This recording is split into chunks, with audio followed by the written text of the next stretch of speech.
السلام علیکم ورحمۃ اللہ تعالی وبرکاتہ۔ مرکز اہل سنت جامعہ رضویہ منظر اسلام کے یوٹیوب چینل ہم سبق درس نظامی میں آپ کا خیر مقدم ہے۔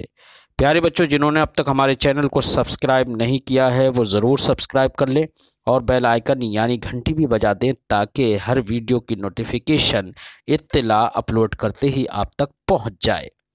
اور اپنے ساتھیوں سے بھی شیئر کریں، شیئر کرنا نہ بھولیں تاکہ ان کو بھی فائدہ حاصل کرنے کا موقع ملے، اور بات پسند آئے تو لائک بھی کیا کریں اور اپنے قلبی تأثر کو ضرور کمنٹ کر کے بتائیں۔ بسم اللہ الرحمن الرحیم۔ باب من سمع شیئا فلم یفہمہ فراجعہ حتی یعرفہ۔ یہ باب اس شخص کے بیان میں ہے جس نے مسئلہ سنا، سمجھ میں نہ آیا تو اس کو سمجھنے تک پوچھنا۔ من سمع شیئا، جس نے کوئی بات سنی، کوئی مسئلہ سنا، فلم یفہمہ، اور پھر اس کو وہ بات سمجھ میں نہ آئی، اس نے وہ مسئلہ، وہ چیز سمجھی نہیں، فراجعہ حتی یعرفہ، تو اس کے سمجھنے کے لیے اس نے بار بار پوچھا۔ راجع یراجع مراجعتن کا معنی ہوتا ہے رجوع کرنا۔ فراجعہ، تو اس مسئلے کو بار بار پوچھا، حتی یعرفہ، یہاں تک کہ وہ اس کو سمجھ لے۔ ما قبل میں جو باب امام بخاری علیہ رحمت و رضوان نے رکھا، اس باب میں یہ تھا کہ عورتوں کو وعظ و نصیحت اور ان کی تعلیم کا ذکر تھا اس باب میں، اور عورتیں چونکہ ہن ناقصات العقل والدین، عقل و شعور میں نقصان کی وجہ سے ایک مسئلے کو کئی بار معلوم کر سکتی ہیں، ان کو ضرورت پیش آ سکتی ہے، اس لیے امام بخاری نے اس باب کے بعد اس باب کو رکھ دیا جس میں یہی بتا رہے ہیں کہ اگر کوئی مسئلہ پوچھا اور متعلم کو وہ بات صحیح سے سمجھ میں نہیں آئی تو اس کو سمجھنے کے لیے بار بار پوچھ سکتا ہے۔ اسی مسئلے پر، اسی بات پر استدلال کرنے کے لیے امام بخاری نے یہ باب باندھا اور اس کے تحت ایک حدیث ذکر کی، جس حدیث پاک سے یہ بات سمجھ میں آئے گی کہ جب تک مسئلہ معلوم نہ ہو جائے اس وقت تک معلم سے مراجعت کی جا سکتی ہے، بار بار اس مسئلے کو پوچھا جا سکتا ہے۔ حدیث پاک پڑھتے ہیں۔ حدثنا سعید بن ابی مریم قال اخبرنا نافع بن عمر قال حدثني ابن ابی ملیکہ ان عائشہ زوج النبی صلی اللہ علیہ وسلم كانت لا تسمع شيئا لا تعرفه الا راجعت فيه حتى تعرفه۔ امام بخاری علیہ الرحمہ فرماتے ہیں کہ ہم سے حدیث بیان کی سعید ابن ابی مریم نے، انہوں نے فرمایا ہمیں خبر دی، نافع ابن عمر نے، قال، انہوں نے کہا، مجھ سے حدیث بیان کی ابن ابی ملیکہ نے، وہ کہتے ہیں کہ حضرت عائشہ جو کہ نبی کریم صلی اللہ علیہ وسلم کی بیوی ہیں، انہوں نے ان کے بارے میں فرماتے کانت لا تسمع شیئا لا تعرف، وہ کوئی ایسی چیز نہیں سنتی تھیں کہ جس کو وہ نہیں جانتی تھیں، الا، جس کو وہ سمجھ نہیں پاتی تھیں، الا راجعت فیہ، مگر یہ کہ وہ اس چیز کے سلسلے میں، اس مسئلے کے سلسلے میں وہ مراجعت کرتی تھیں، بار بار پوچھ لیتی تھیں، حتی تعرفہ، یہاں تک کہ وہ اس بات کو، اس مسئلے کو، اس چیز کو سمجھ لیتی تھیں۔ یعنی جب بھی حضرت عائشہ صدیقہ رضی اللہ تعالی عنہا کوئی بات سنتی تھیں اور وہ ان کے سمجھ میں نہیں آتی تھی تو اس بات کے سلسلے میں، اس مسئلے کے سلسلے میں آپ مراجعت کرتی تھیں، سرکار سے بار بار پوچھ لیتی تھیں، حتی تعرفہ، یہاں تک کہ اس مسئلے کو، اس بات کو وہ سمجھ لیتی تھیں۔ وَأَنَّ النَّبِيَ صلی اللہ علیہ وسلم قال، تو اسی کے تعلق سے ایک بیان ذکر کر رہے ہیں، فرماتے ہیں کہ نبی کریم صلی اللہ علیہ وسلم نے ایک بار ارشاد فرمایا، قال، فرمایا، من حوسب عذب، سرکار نے فرمایا جس سے محاسبہ کیا گیا اس پر عذاب کیا گیا۔ تو حضرت نبی کریم صلی اللہ علیہ وسلم کے اس فرمان سے یہ معلوم ہوا کہ جس سے بھی حساب لیا جائے گا تو اس کو عذاب دیا جائے گا، وہ گرفتار عذاب ہوگا، مبتلا عذاب ہوگا۔ اب یہ سرکار دو عالم صلی اللہ علیہ وسلم نے من حوسب عذب کہہ دیا۔ حضرت عائشہ صدیقہ رضی اللہ تعالی عنہا سرکار کے مقصود تک نہیں پہنچ پائیں، انہوں نے بات کو نہیں سمجھا۔ قالت عائشہ، تو حضرت عائشہ صدیقہ رضی اللہ تعالی عنہا نے عرض کی، انہوں نے فرمایا، فقلت، تو میں نے عرض کی، یا رسول اللہ، اولیس یقول اللہ عز وجل، کیا اللہ عز وجل ارشاد نہیں فرماتا ہے، فسوف یحاسب حسابا یسیرا، کہ عن قریب سہل حساب لیا جائے گا، آسان حساب لیا جائے گا۔ تو حضرت عائشہ فرماتی ہیں کہ اللہ پاک نے تو یہ ارشاد فرمایا آسان حساب لے لیا جائے گا، عن قریب سہل حساب لے لیا جائے گا، اور یا رسول اللہ، تو اس سے تو نبی کریم صلی اللہ علیہ وسلم سے عرض کرتی ہیں کہ اس آیت کریمہ سے تو یہ معلوم ہوتا ہے کہ حساب آسان ہوگا۔ آسان ہونے کا مطلب یہ ہے کہ ایمان والے کو چھٹکارا مل جائے گا اور وہ خوشی بخوشی رہے گا، اسے عذاب نہیں دیا جائے گا۔ اس آیت کریمہ سے تو یہ سمجھ میں آتا ہے۔ اور یا رسول اللہ، آپ فرما رہے ہیں من حوسب عذب، جس سے حساب لیا گیا تو اس کو عذاب دیا گیا، تو اس سے تو یہ سمجھ میں آ رہا ہے کہ حساب لیا جائے گا تو عذاب دے دیا جائے گا، تو اس سے تو یہ سمجھ میں آ گا کہ حساب بڑا مشکل ہے۔ تو حضرت عائشہ صدیقہ رضی اللہ تعالی عنہا چونکہ سرکار کے مقصود تک نہیں پہنچ پائیں، اس لیے انہوں نے یہ سوال کیا۔ یہی جملہ یہ عنوان باب اور ترجمۃ الباب سے مناسبت رکھتا ہے کہ حضرت عائشہ کو سمجھ میں نہیں آئے تو حضرت عائشہ نے سرکار سے پھر فوراً پوچھ لیا۔ قالت، فقال انما ذلك العرض، اب سرکار دو عالم صلی اللہ علیہ وسلم نے بات کو سمجھایا۔ بات کو سمجھانے کا خلاصہ یہ ہے کہ سرکار نے فرمایا من حوسب عذب، جس سے حساب لیا گیا اس کو عذاب دیا گیا۔ تو حاسبہ یحاسب محاسبتاً باب مفاعلت سے حساب لینا، اس کے دو مطلب ہوتے ہیں۔ ایک مطلب یہ ہوتا ہے کہ نامہ اعمال آدمی کے ہاتھ میں دے دیے جائیں اور اس کو دکھا دیا جائے تو نے یہ کیا یہ کیا، تو یہ نامہ اعمال پیش کرنا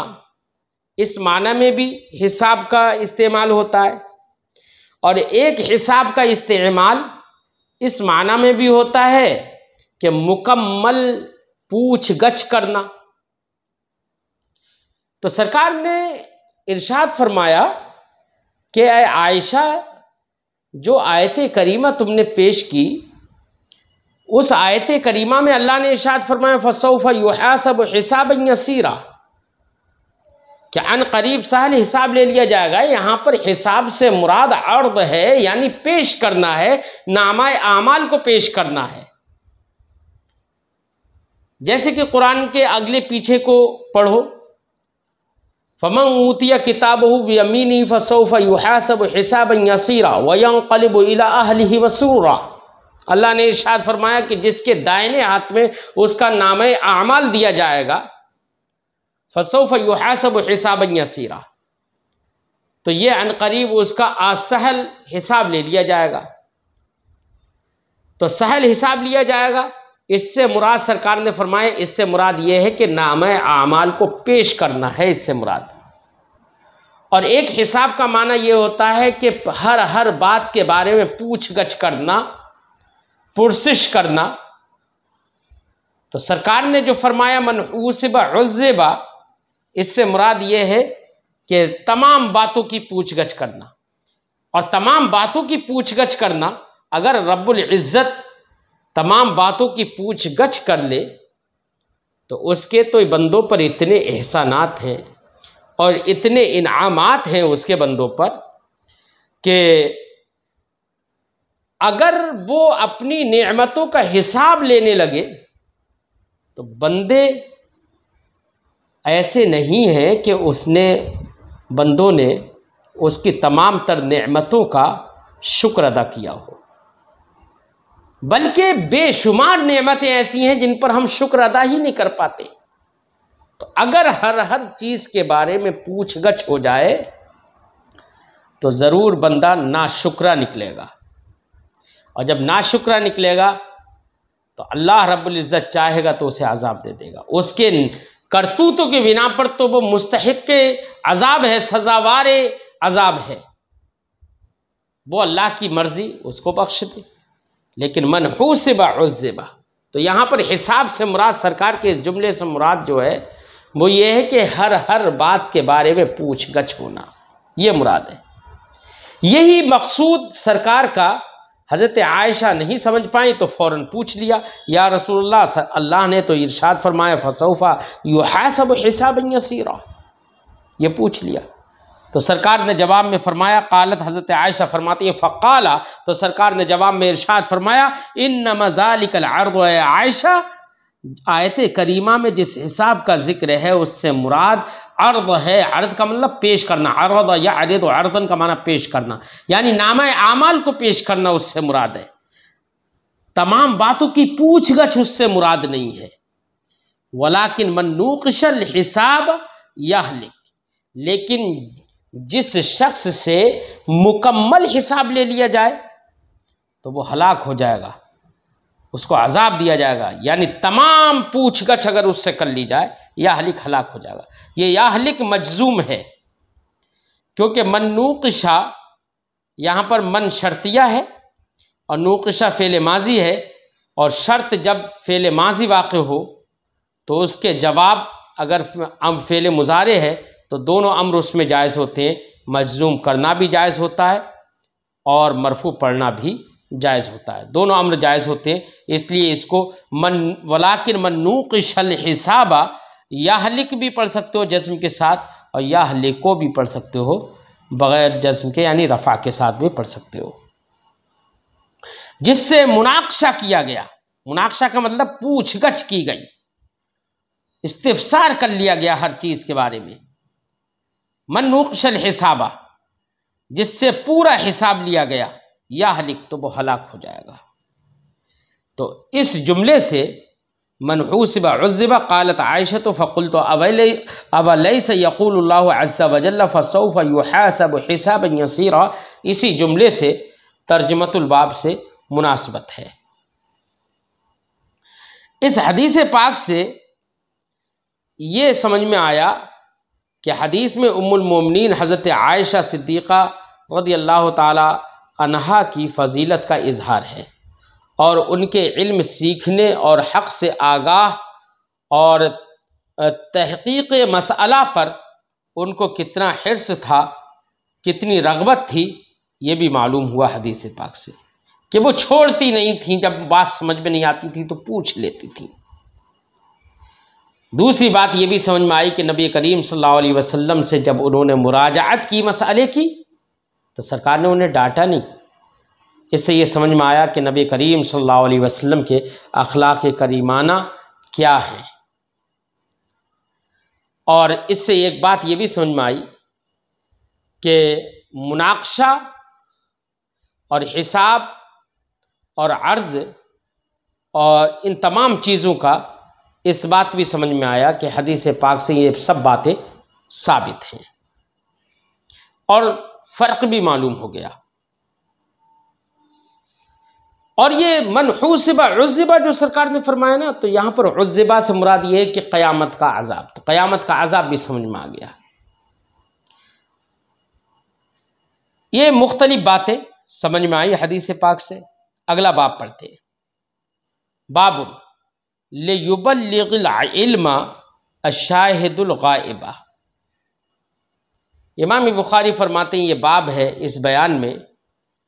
کہ جو حاضر ہے وہ غائب کو علم پہنچائے۔ لیبلغ العلم، لیبلغ فعل امر ہے لام کے ساتھ، اور غین بھی ساکن ہوئی، لام بھی ساکن ہوا، اس لیے غین پر کسرہ دے دیا گیا۔ لیبلغ العلم، العلم یہ یبلغ کا مفعول بھی ہے، الشاہد اس کا فاعل ہے، الغائبہ بھی مفعول بھی ہے۔ تو الغائب مفعول بھی اول ہے، العلم مفعول بھی ثانی ہے جس کو مقدم کر دیا گیا ہے۔ اصل عبارت ہوگی لیبلغ الشاہد الغائب العلم، یہ تقدیر عبارت ہوگی۔ تو معنی ہوگا کہ یہ باب ہے اس بیان میں کہ مجلس علم میں جو حاضر ہو تو وہ مسئلے کو اور علم کو سیکھ کر وہ بات دوسرے تک جو حاضر نہ ہو اس تک بات پہنچائے۔ نبی کریم صلی اللہ علیہ وسلم نے حکم فرمایا کہ جو بھی حاضر ہیں وہ میری بات کو ان تک پہنچا دیں جو حاضر نہیں ہیں۔ اس سے تبلیغ اسلام اور تبلیغ احکام کا حکم سمجھ میں آتا ہے کہ مسلمانوں پر لازم ہے کہ وہ اپنی بات دوسروں تک پہنچائیں، شریعت دوسروں تک پہنچائیں، یہ بات سمجھ میں آتی ہے۔ اس سے پہلے باب میں چونکہ مراجعت کا ذکر تھا کہ عالم سے مراجعت کی جا سکتی ہے اگر مسئلہ سمجھ میں نہ آئے، اور اس باب میں یہ بتایا جا رہا ہے کہ جو حاضر ہے وہ غائب تک بات کو پہنچا دے۔ تو اس کا مطلب یہ ہے کہ علم کو عام کرنا چاہیے، علم سیکھنا چاہیے، اگر ایک بار میں معلوم نہ ہو تو بار بار پوچھنا چاہیے۔ حاضر اگر نہیں ہو تو ایک حاضر آدمی کے لیے ضروری ہے کہ وہ غائب تک پہنچائے۔ کل ملا کر تحصیل علم اور علم کو پھیلانا، نشر علم کرنا یہ ضروری ہے، لوگوں کو بات پہنچا دینا یہ ضروری ہے، سمجھا دینا یہ ضروری ہے۔ تو اس معنی کر مذکورہ باب اور اس باب میں دونوں میں مناسبت ہے۔ امام بخاری علیہ رحمت و رضوان ایک تعلیق ذکر کرتے ہیں، فرماتے ہیں قالہ ابن عباس عن النبی صلی اللہ علیہ وسلم لیبلغ العلم الشاہد الغائبہ، یہ نبی کریم صلی اللہ علیہ وسلم سے روایت کر کے حضرت عبداللہ ابن عباس نے فرمایا۔ تو امام بخاری نے یہ تعلیق ذکر کی۔ تعلیق کا یہ ایک ٹکڑا ہے، اصل میں ایک حدیث پاک کا ٹکڑا ہے، جس حدیث کو امام بخاری نے کتاب الحج باب الخطبۃ ایام منا کے اندر ذکر کیا ہے۔ اس میں نبی کریم صلی اللہ علیہ وسلم نے لوگوں کو خطاب فرمایا منا کے اندر کھڑے ہو کر، اور اللہ رب العزت کی تعریف کی، اور لوگوں کے بارے میں خاص کر یہ ارشاد فرمایا کہ تم سب لوگوں کے جان مال ایک دوسرے پر حرام ہے، سب کے خون محفوظ ہیں،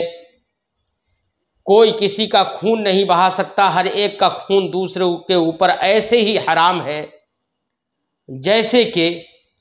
اس مہینے میں حرمت ہے، اس دن میں حرمت ہے،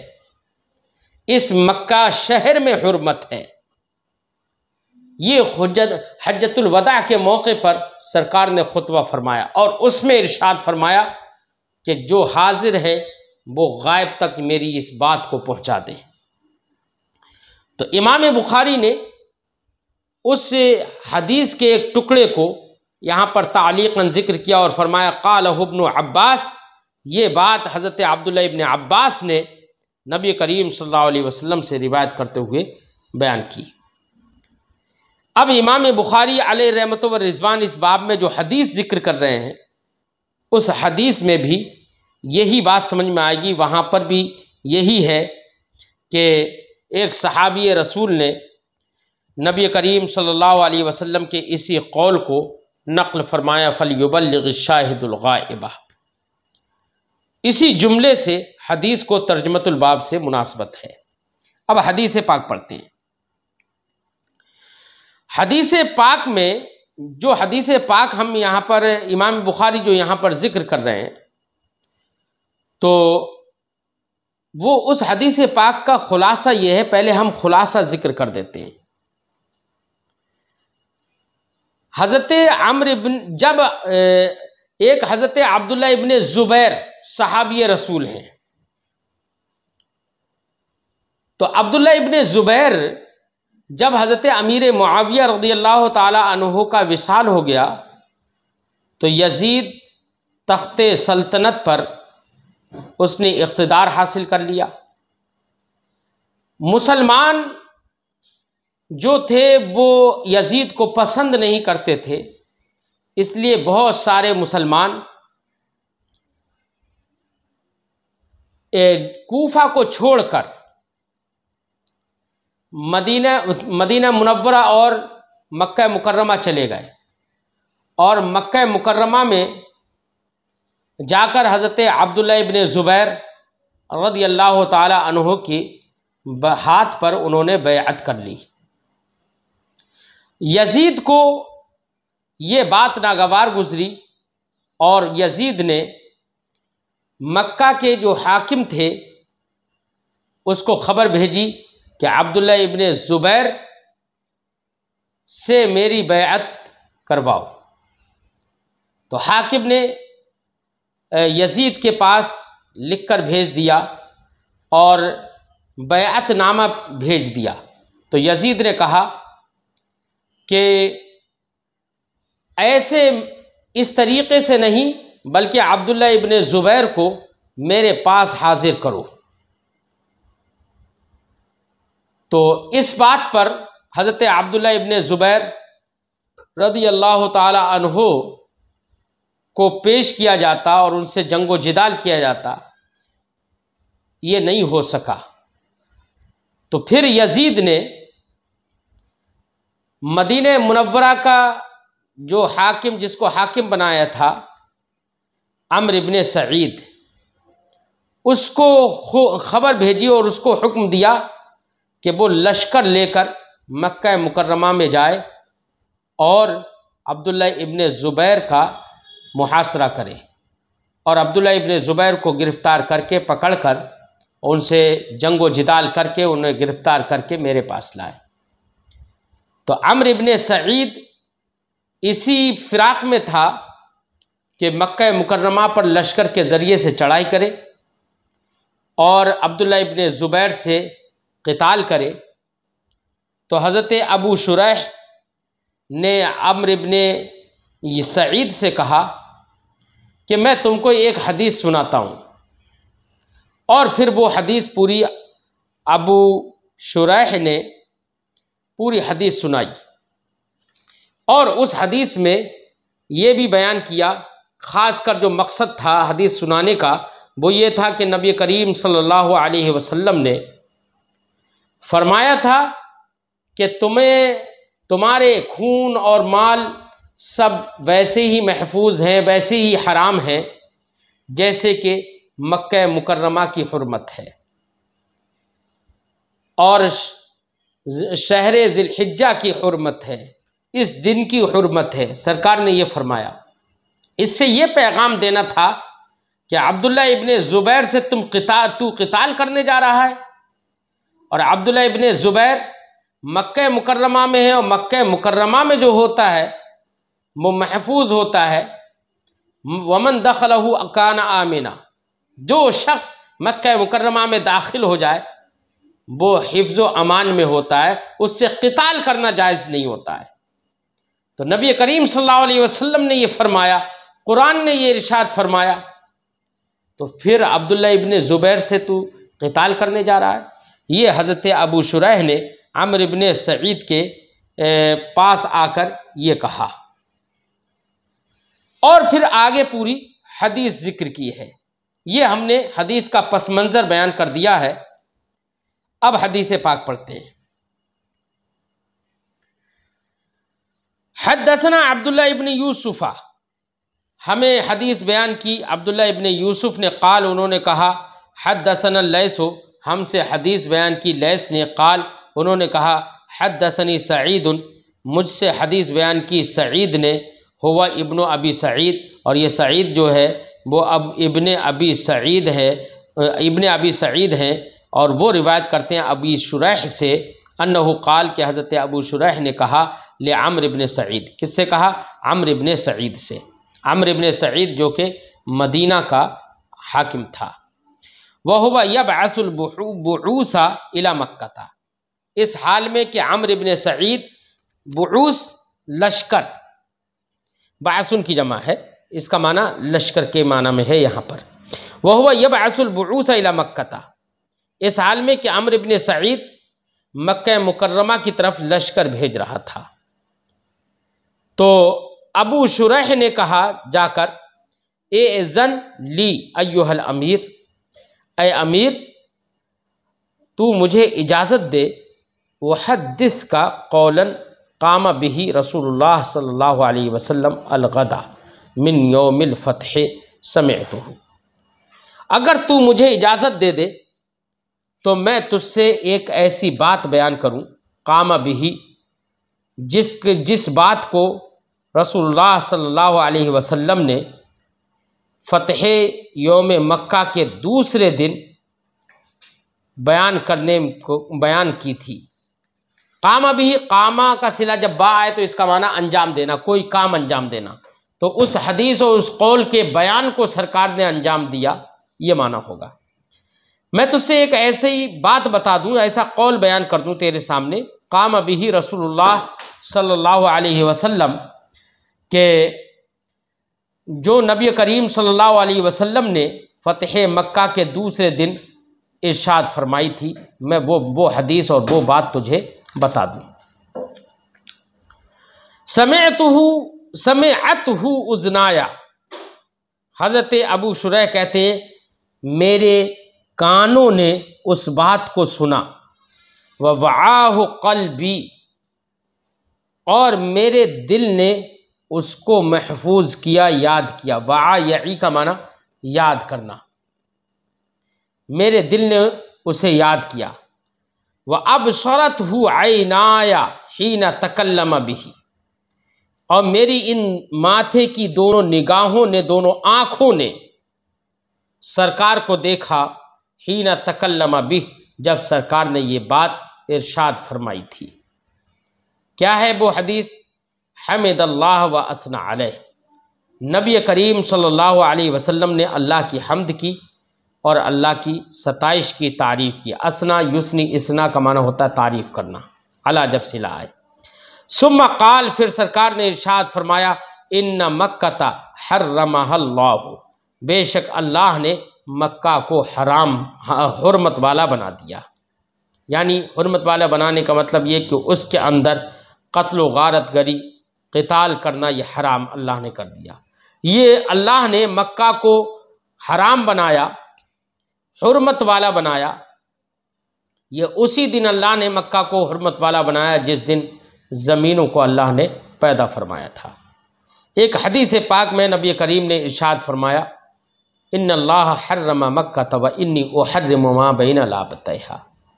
اللہ نے مکہ کو حرم بنایا اور میں اس سرزمین کو حرم بناتا ہوں، یعنی مدینہ طیبہ کو حرم بناتا ہوں جو سنگلاخ زمینوں کے درمیان ہے۔ تو اللہ نے مکہ کو حرم تبھی بنایا جب زمینوں کو پیدا فرمایا تھا، اسی کو سرکار نے ارشاد فرمایا، ان مکۃ حرمها اللہ، بے شک اللہ نے مکہ کو حرم بنایا، ولم یحرمها الناس، اور اس کو حرم لوگوں نے نہیں بنایا، فلا یحل لامرئ یؤمن باللہ والیوم الآخر ان یسفک بها دما، تو کسی ایسے انسان کے لیے حلال نہیں ہے جو اللہ اور آخرت کے دن پر ایمان رکھتا ہو، یہ حلال نہیں ہے ان یسفک بها دما، کہ مکہ مکرمہ میں خون بہائے۔ صفا کا یسفکو ضربہ سے، اس کا معنی ہوتا ہے بہانا، خون بہانا۔ ان یسفک بها دما، کہ کسی ایسے انسان کے لیے حلال نہیں ہے جو اللہ اور آخرت کے دن پر ایمان رکھتا ہو ان یسفک بہا دمن، کہ وہ اس مکہ مکرمہ میں خون ریزی کرے، ولا یعضد بہا شجرۃ، اور یہ بھی حلال نہیں ہے کہ مکہ مکرمہ میں یعنی حرم میں کسی درخت کو کاٹے۔ عضد یعضد عضدن کا معنی کاٹنا۔ فإن أحد ترخص لقتال رسول اللہ صلی اللہ علیہ وسلم فیہا فقولوا ان اللہ قد اذن لرسولہ، اور سرکار نے یہ بھی ارشاد فرمایا کیا فإن أحد ترخص، ترخص یہ ترخص و ترخص کا معنی ہوتا ہے رخصت پانا، رخصت حاصل کرنا۔ تو اگر کوئی شخص رخصت سمجھے یعنی قتال کی رخصت سمجھے، کیوں رخصت سمجھے؟ لقتال رسول اللہ صلی اللہ علیہ وسلم فیہا، کہ مکہ مکرمہ میں سرکار نے قتال کیا تھا، سرکار کے قتال کی وجہ سے رخصت سمجھے، فقولوا تو تم لوگ کہو ان اللہ قد اذن لرسولہ، بے شک اللہ نے اپنے رسول کو اجازت دی تھی۔ اللہ رب العزت نے نبی کریم صلی اللہ علیہ وسلم کو طلوع آفتاب سے لے کر عصر تک مکہ مکرمہ میں قتال کرنے کی ایک دن کی اجازت دی تھی۔ اگر اس کو لے کر کوئی یہ کہے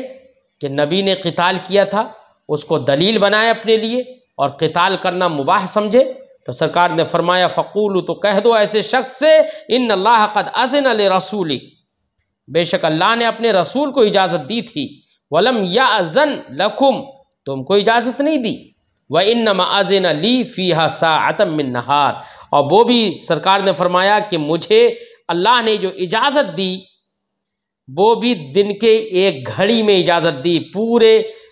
مطلقاً اجازت نہیں تھی بلکہ طلوع آفتاب سے عصر تک کی اجازت تھی۔ سرکار نے فرمایا مجھے اللہ نے اس میں قتال کی جو اجازت دی ساعۃ من نہار، دن کے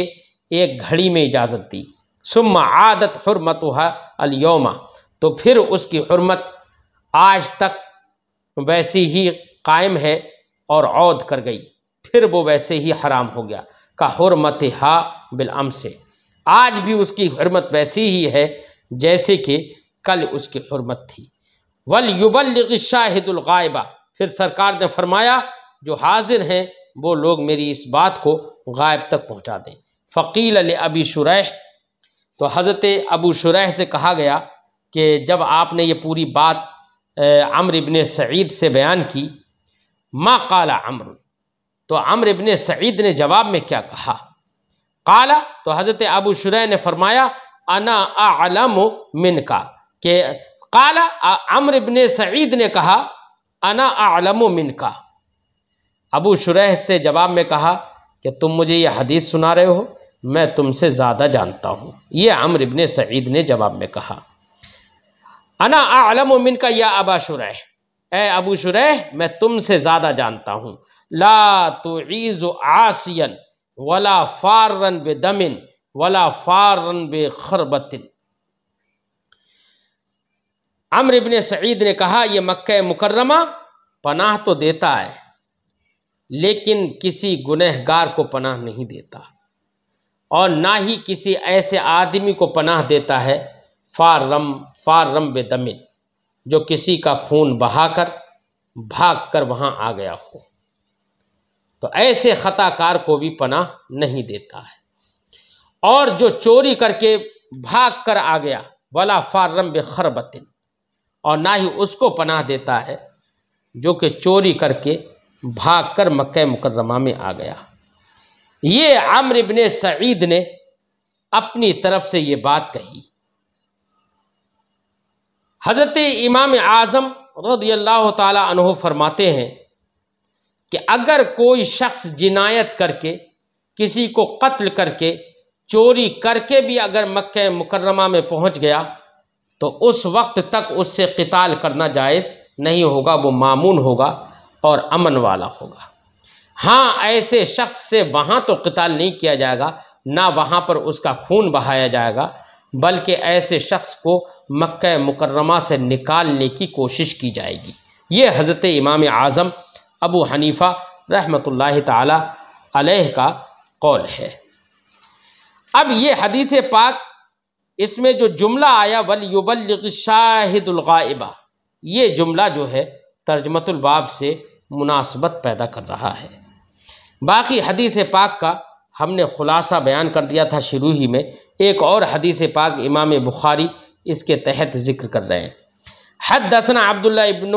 عبد الوہاب، ہم سے حدیث بیان کی عبداللہ ابن عبد الوہاب نے، قال انہوں نے کہا حدثنا حماد، ہم سے حدیث بیان کی حماد نے، عن ایوب سختیانی سے روایت کرتے ہوئے، عن محمد، وہ روایت کرتے ہیں محمد سے، محمد ابن سیرین سے، وہ روایت کرتے ہیں عن ابی بکرتا، حضرت ابو بکرہ سے، ذکر النبی صلی اللہ علیہ وسلم، کہ حضرت ابو بکرہ نے نبی کریم صلی اللہ علیہ وسلم کا تذکرہ کیا، سرکار کا ذکر کیا، قال فرمایا فَإِنَّ دِمَاءَكُمْ، کہ سرکار نے ارشاد فرمایا، نبی کا تذکرہ کرتے ہوئے فرمایا کہ نبی نے ارشاد فرمایا ہے فَإِنَّ دِمَاءَكُمْ وَأَمْوَالَكُمْ، بے شک تمہارے خون اور تمہارے مال، قال محمد، محمد ابن سیرین فرماتے ہیں وَأَحْسِبُهُ قَالَ وَأَعْرَاضَكُمْ، اور میرا یہ خیال ہے کہ نبی کریم صلی اللہ علیہ وسلم نے یہ بھی فرمایا وَأَعْرَاضَكُمْ، اور تمہارے عزتیں، علیکم حرام، ایک دوسرے پر حرام ہے، کا حرمت یومکم ھذا، جیسے کہ تمہارا یہ اس دن کی حرمت ہے، فی شہرکم ھذا، تمہارے اس مہینے میں یعنی شہر ذی الحجہ میں، ھذا اس مہینے میں، الا سنو، لیبلغ الشاہد منکم الغائبہ، تم میں سے جو حاضر ہیں وہ غائب کو میری یہ بات پہنچا دیں۔ وکان محمد یقول، حضرت محمد ابن سیرین کہتے تھے صدق رسول اللہ صلی اللہ علیہ وسلم، رسول اللہ صلی اللہ علیہ وسلم کی یہ بات سچی ہوئی کہ سرکار نے فرمایا کہ تم میں سے جو حاضر ہیں وہ غائب تک پہنچا دے، کان ذالکا، ایسا ہی ہوا، جو لوگ حاضر تھے انہوں نے وہ بات سرکار کی دوسرے لوگوں تک پہنچا دی۔ الا حل بلغت مرتین، پھر سرکار نے ارشاد فرمایا سنو، حل بلغت مرتین، حل بلغت، سرکار نے فرمایا کہ میں نے اپنی بات کیا تم تک مکمل طور سے پہنچا دی، یہ سرکار نے 2 مرتبہ ارشاد فرمایا۔ اب اس حدیث پاک میں بھی الفاظ ہیں کہ یہ جو الفاظ ہیں الا لیبلغ الشاہد منکم الغائبہ، یہی جملہ ترجمۃ الباب سے مناسبت رکھتا ہے۔ باقی حجۃ الوداع کے موقع سے جو کچھ سرکار نے بیان فرمایا وہ ہم نے اس سے پہلے اجمالی طور پر بیان کر دیا ہے، ذکر کر دیا ہے، اس لیے حدیث کی مزید توضیح کرنے کی ضرورت نہیں ہے۔